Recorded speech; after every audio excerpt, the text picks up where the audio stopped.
Hello friends, welcome to building web app YouTube channel. இன்னைக்கு நம்ம ஜாவாஸ்கிரிப்டில் இருக்கிற ஃபங்க்ஷன்ஸை பற்றி பார்க்கலாம் வாங்க. ஜாவாஸ்கிரிப்டில் ஃபங்க்ஷன் டிக்ளரேஷன் அப்படின்னு ஒரு கான்செப்ட் இருக்கு. ஃபங்க்ஷன் டிக்ளரேஷனாக ஒன்றும் இல்லை, நான் இங்கே டைப் பண்ணுற பாருங்க. ஃபங்க்ஷன்ற கீவேர்ட் XYZன்ற ஒரு நேம், ஓகேங்களா? பேசஸ் ஓப்பன் பண்ணிக்கிறேன், ஓகேங்களா? ரிட்டர்ன் 10 அப்படின்னு போடுறேன், ஓகேவா?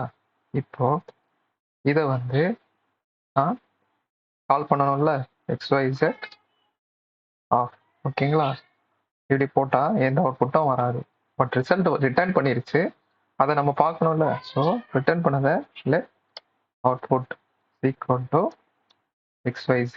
இப்போ console டாட் லாக் அவுட்புட்,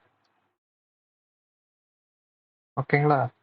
இப்போ ஓகே, 10 வந்து நமக்கு இங்கே ரிட்டர்ன் ஆயிடுச்சு, ஓகேங்களா? லைன் நம்பர் 9ல் அதை பிரிண்ட் பண்ணி பார்த்துட்டோம்.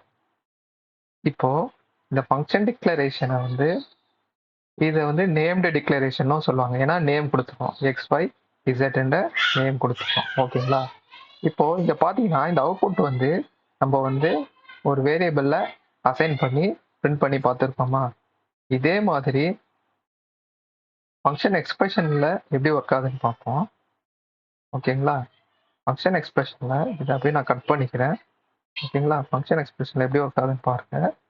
லெட் எக்ஸ்ன்ற ஒரு வேரியபிள்ல அப்படியே இந்த ஃபங்க்ஷன் எடுத்து நம்ம அசைன் பண்ணிடுறோம், ஓகேங்களா? இங்க பாருங்க, ஓகேவா? இப்போ நம்ம வந்து இந்த ஃபங்க்ஷனை எப்படி கால் பண்ணலாம்? So first console dot log x, அதை ஃபஸ்ட்டு பிரிண்ட் பண்ணி பாருங்க. ஸோ எக்ஸில் என்ன இருக்கு, அந்த ஃபங்க்ஷன் இருக்கு. ஸோ அதை அப்படியே ரிட்டர்ன் பண்ணுது. அப்போ அதை ரன் பண்ணணும்னா இங்கேருந்து கால் பண்ணுங்க, ப்ராக்கெட் போட்டிங்கன்னா ஸோ சேம் 10 வந்து நமக்கு வந்து லைன் நம்பரில் 9ல் கன்சோல் பண்ணனால 10 வந்து பிரிண்ட் ஆயிருக்கு. ஸோ இது ஈஸி தான்.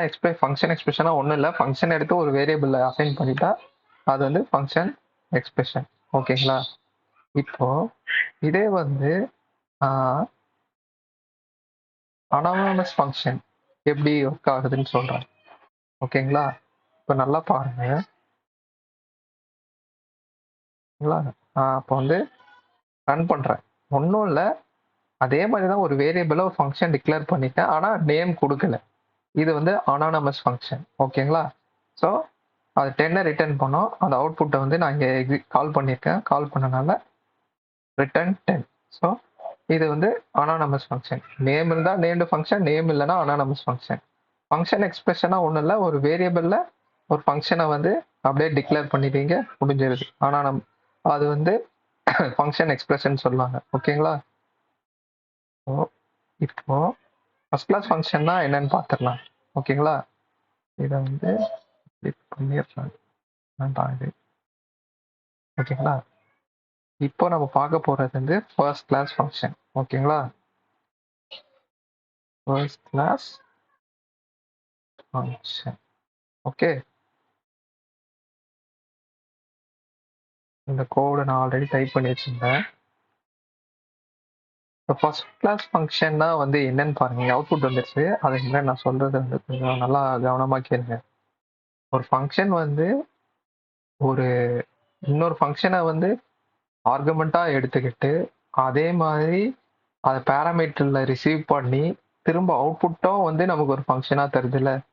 ஸோ இந்த ஃப்ளெக்சிபிலிட்டி, இந்த இதுதான் வந்து ஜாவா ஸ்கிரிப்ட்ல ஃபர்ஸ்ட் கிளாஸ் ஃபங்க்ஷன் அப்படின்னு சொல்றாங்க. ஸோ ஒரு ஃபங்க்ஷன் வந்து ஆர்குமெண்ட்டாகவும் பாஸ் பண்ணலாம், பேராமீட்டராகவும் ரிசீவ் பண்ணலாம், ஒரு ஃபங்க்ஷனாகவும் நம்ம வந்து அவுட்புட் வந்து எடுத்துக்கலாம். இதுதான் வந்து ஃபர்ஸ்ட் கிளாஸ் ஃபங்க்ஷன். இப்போ நான் இதை வந்து இங்கே ரைட் பண்ணியிருக்க கோடில் எக்ஸ்பிளைன் பண்ணுறேன். ஸோ இங்கே ஒரு ஃபங்க்ஷன் இருக்கு, இது ஃபங்க்ஷன் டிக்ளரேஷன் நேம்டு ஃபங்க்ஷன், இது வந்து ஃபங்க்ஷன் எக்ஸ்பிரஷன். ஒரு ஃபங்க்ஷனை வந்து ஒரு வேரியபிளுக்கு அசைன் பண்ணியிருக்கேன். இப்போ ரிசல்ட்ல வந்து நான் என்ன பண்ணியிருக்கேன்னா XYZ வந்து கால் பண்ணியிருக்கேன். ஸோ கால் பண்ணும்போது எக்ஸ் வந்து பாஸ் பண்ணியிருக்கேன். எக்ஸில் என்ன இருக்கு, ஒரு அனானமஸ் ஃபங்க்ஷன். ஸோ இதை பாஸ் பண்ணும்போது இங்கே வரும்போது என்ன ஆகும்னா இந்த பேராமீட்டரை ரிசீவ் ஆகிட்டு அந்த ஃபங்க்ஷனை, ஐ மீன் இந்த ஃபங்க்ஷனை அப்படியே ரிட்டர்ன் பண்ணி விட்டுரும். ரிட்டர்ன் பண்ணதை வந்து நம்ம ரிசல்ட்ல வந்து ஸ்டோர் பண்ணியிருக்கோம். ஸோ ஸ்டோர் பண்ணது தான் இங்கே வந்து நமக்கு பிரிண்ட் ஆயிருக்கு. ஓகேங்களா? ஸோ பாருங்க, இதுதான் வந்து ஜாவா ஸ்கிரிப்டோட ஃபர்ஸ்ட் கிளாஸ் ஃபங்க்ஷன் இல்லை ஹையர் ஆர்டர் ஃபங்க்ஷன் சொல்லுவாங்க. ஓகேங்களா? இதை வந்து இங்கே ரிசல்ட்ல பிரிண்ட் பண்ணி பார்த்துருக்கோம். இப்போ இதை வந்து இந்த ஃபங்க்ஷன் எக்ஸிக்யூட் பண்ணணும்ல, கால் பண்ணால் அப்போ ரிசல்ட் ஆஃப். ஓகேங்களா? கண்ட்ரோல் எஸ் கொடுத்தீங்கன்னா ஹலோ வேர்ல்ட் பிரிண்ட் ஆயிடுச்சு. ஸோ சிம்பிள் தான் இது, காம்ப்ளிகேட் பண்ணிக்காதீங்க. வீடியோ புரியலன்னா இந்த டைம் நீங்கள் பாருங்கள். ஸோ எனி டவுட்ஸ் இருந்துச்சுன்னா நீங்கள் வந்து கமெண்ட் செக்ஷனில் எனக்கு கமெண்ட் பண்ணுங்கள். தேங்க்ஸ் ஃபார் வாட்சிங்.